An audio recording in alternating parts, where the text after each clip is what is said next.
नमस्कार दोस्तों, EPS 95 pension धारक सरकारी कर्मचारी राज्य कर्मचारी पेंशन धारकों का एक बार फिर से स्वागत करते हैं हमारे इस यूट्यूब चैनल पर। दोस्तों, आप सभी पेंशन धारकों के लिए एक बहुत बड़ी खबर निकलकर सामने आ चुकी है। आप सभी पेंशन धारक जानते होंगे कि EPS 95 pension national education committee ने एक बहुत ही बड़ा पत्र जो था यहाँ पर माननीय श्रम मंत्री भूपेंद्र यादव को लिखा था, जो कि minister of labour and employment government of India की मंत्री है, उनको यहाँ पर लिखा था। तो दोस्तों, उसी पत्र को लेकर एक बड़ी खबर आई है। वहीं हाल ही में जो श्रम मंत्री भूपेंद्र यादव ने बड़ी मुलाकात पेंशन धारकों से की है ईपीएस 95 पेंशन बढ़ोतरी के मुद्दे पर, वहां से दोस्तों ईपीएस 95 पेंशन धारकों के लिए बड़ी खुशखबरी निकलकर आई है। वहीं दोस्तों, हायर पेंशन को लेकर एक बहुत ही बड़ी राहत कर्मचारी भविष्य निधि संगठन के द्वारा सभी पेंशन धारकों को दी जा चुकी है। ये भी दोस्तों आज की इस वीडियो के अंदर हम आपको बताने वाले हैं। साथ ही दोस्तों आपको बताएंगे कि आपकी पेंशन का बदल गया है नियम, अब हो सकता है करोड़ों लोगों को इसके फायदा। तो आखिर पेंशन को लेकर क्या बड़ी नियम बदले हैं, करोड़ों कर्मचारी और पेंशन धारकों को कैसे फायदा होगा, ये भी दोस्तों इस वीडियो के अंदर बताएंगे। वहीं सरकारी कर्मचारियों के लिए दोस्तों बड़ी खुशखबरी है। नए साल में महंगाई भत्ता जो है 50% के पार हो सकता है। इसको लेकर एक बहुत ही इंपोर्टेंट और महत्वपूर्ण जानकारी सामने आई है। तो सबसे पहले हम जानेंगे कि आखिर ईपीएस 95 पेंशन धारकों के लिए माननीय श्रम मंत्री भूपेंद्र यादव जी से मुलाकात जो एनएससी प्रतिनिधि मंडल की हुई थी, उसमें क्या बड़ी खबर निकल कर आई है, जिससे दोस्तों पेंशन धारकों को काफी उम्मीद थी।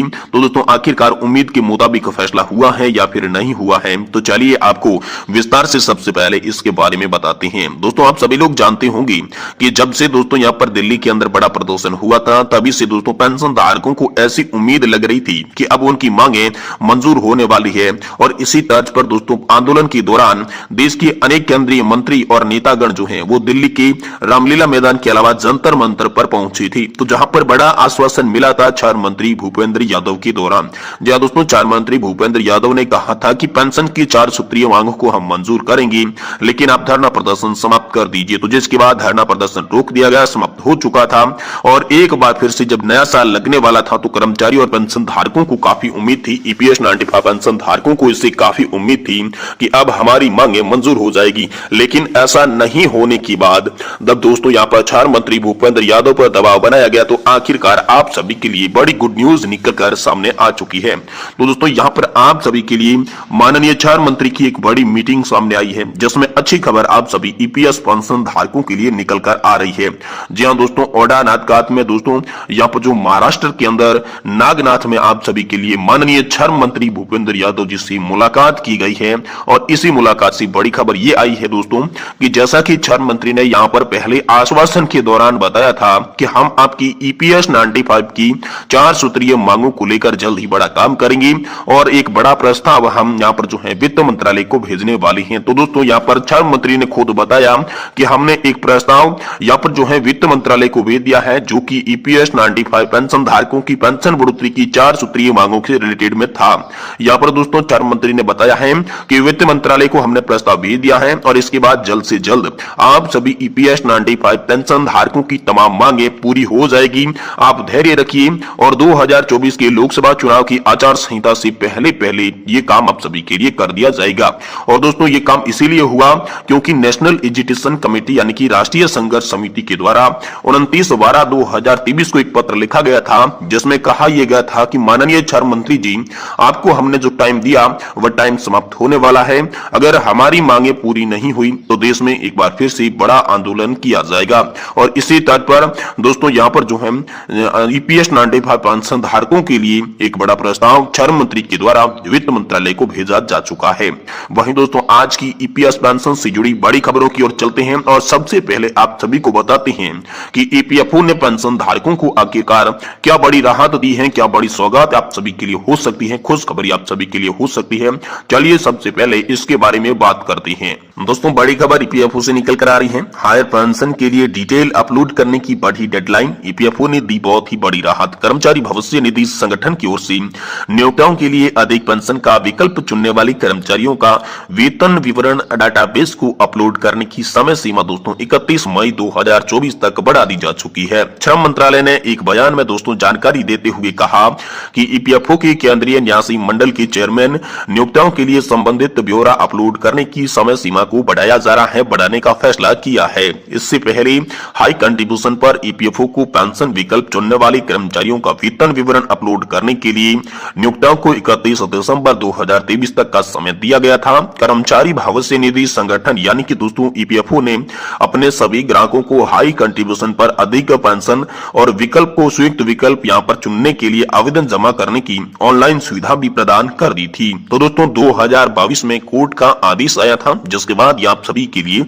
लागू किया गया था। दोस्तों आप सभी को बता दें कि उच्चतम न्यायालय के 4 नवंबर 2022 के आदेश के तहत ईपीएफओ की पात्र पेंशन भोगियों को हाई पेंशन विकल्प की पेशकश की गई थी और ऑनलाइन आवेदन सुविधा 26 फरवरी 2023 को शुरू कर दी गई थी, जिससे 2 बार विस्तृत करते हुए 11 जुलाई तक बढ़ा दिया गया था। इस दौरान पेंशन भोगियों और मौजूद कर्मचारियों से अधिक पेंशन का विकल्प चुनने संबंधी 17,49,000 यहाँ पर जो है वो आवेदन मिल चुकी थी, जिसके बाद नियोक्ता को यहाँ पर इच्छुक कर्मचारियों का वेतन विवरण अपलोड करने के लिए 30 सितंबर तक का टाइम दिया गया था। बाद में उसे बढ़ाकर 31 दिसंबर 2023 तक कर दिया गया था। लेकिन एक और बड़ी खबर आप सभी के लिए राहत की आई है कि अब उस टाइम को बढ़ा दिया गया है और दोस्तों आप सभी को 31 मई 2024 तक अपना डाटाबेस अपलोड करने की अनुमति यहाँ पर जो है कर्मचारी भविष्य निधि संगठन के द्वारा दी जा चुकी है। वही दोस्तों एक और बड़ी खबर आप सभी के पेंशन के नियमों में बड़ा बदलाव हो गया है। जी हाँ दोस्तों, करोड़ों लोगों को यहाँ पर जो है फायदा होने वाला है। तो चलिए आपको बताते हैं कि आखिर करोड़ों लोगों को कैसे फायदा होगा और पेंशन के नियमों को लेकर क्या बड़ा बदलाव आप सभी को देखने को मिला है। तो दोस्तों महिला सरकारी कर्मचारी या पेंशन भोगी अब शादी से जुड़े किसी भी विवाद के मामले पर अपने पति से पहले अपने बच्चों को फैमिली पेंशन के लिए नॉमिनेट कर सकती है, यानी कि नॉमिनी बना सकती है। इसको लेकर बड़ी खबर आई है। जी हाँ दोस्तों, मौजूद नियमों के मुताबिक किसी भी सरकारी कर्मचारी की मृत्यु के बाद फैमिली पेंशन सबसे पहले उसी पत्नी या फिर पत्नी को दी जाती है। अगर मृतक सरकारी कर्मचारी का जीवन साथी फैमिली पेंशन के लिए अयोग्य हो जाता है तो उसकी मृत्यु हो जाने के बाद बच्चे और परिवार के कोई भी सदस्य या पर जो है फैमिली पेंशन के हकदार होते हैं। दोस्तों सरकार के नए नियम के मुताबिक अब महिला कर्मचारी के लिए नियमों में बदलाव हो गया है। अगर किसी भी अदालत में तलाक का मामला लंबित हो तो महिला कर्मचारी अपने पति से पहले अपने बच्चों को फैमिली पेंशन प्राप्त करने के लिए नॉमिनी बना सकती है। अगर महिला अपने पति के खिलाफ किसी भी घरेलू हिंसा, भारतीय दंड संहिता यानी कि आईपीएस और दोस्तों देश निर्देश अधिनियम तक मामला दर्ज करवाती है तो बच्चों को पेंशन इसके मामले में दी जा सकती है। सरकार ने दोस्तों बहुत ही बड़ा आप सभी के लिए फैसला लिया है। पेंशन और पेंशन भोगी कल्याण विभाग को विभिन्न मंत्रालयों और विभिन्न विभागों की बड़ी संख्या में यहाँ पर जो है अर्जियां प्राप्त हो रही थी, जिसकी सलाह मांगी गई थी और इसी के बाद दोस्तों सलाह मशवरा किया गया और आप सभी के लिए बड़ा फैसला लिया गया कि यहाँ पर जो है फैमिली पेंशन के लिए अब बच्चों को भी यहाँ पर नॉमिनेट कर सकती है महिलाएं। तो दोस्तों ये थी आज की बड़ी खबर। वहीं दोस्तों अगली बड़ी और महत्वपूर्ण खबर की बात करें तो दोस्तों सरकारी कर्मचारियों के लिए बड़ी खुशखबरी है। नए साल में महंगाई भत्ता 50 के पार भी हो सकता है। इसको लेकर दोस्तों बड़ी खबर निकलकर सामने आ चुकी है। दोस्तों पिछले साल केंद्रीय सरकार के कर्मचारियों ने यहाँ पर महंगाई भत्ता 4% बढ़ोतरी की थी, जिससे डीए की दर दोस्तों आप सभी को 42 से 46% तक बढ़ गई थी। अब अनुमान है कि महंगाई भत्ते में एक और वृद्धि हो सकती है, जिससे कर्मचारियों को आर्थिक रूप से बेहतर मौका मिलेगा। जी हाँ दोस्तों, इस बढ़ोतरी का कारण जो माना जा रहा है वो है दोस्तों एआईसीपीआई इंडेक्स के नवंबर के आंकड़े, उसमें दोस्तों जबरदस्त उछाल देखने को मिला है, जिससे महंगाई भत्ता यहाँ पर 49.68% पहुंच गया है और नई बढ़ोतरी कर्मचारियों के लिए सुनहरा मौका साबित हो सकती है। इसमें दोस्तों आप सभी की पेंशन के आधा आप सभी को डियरनेस रिलीफ मिलेगा। कर्मचारियों को यहाँ पर सैलरी की आधा यहाँ पर जो है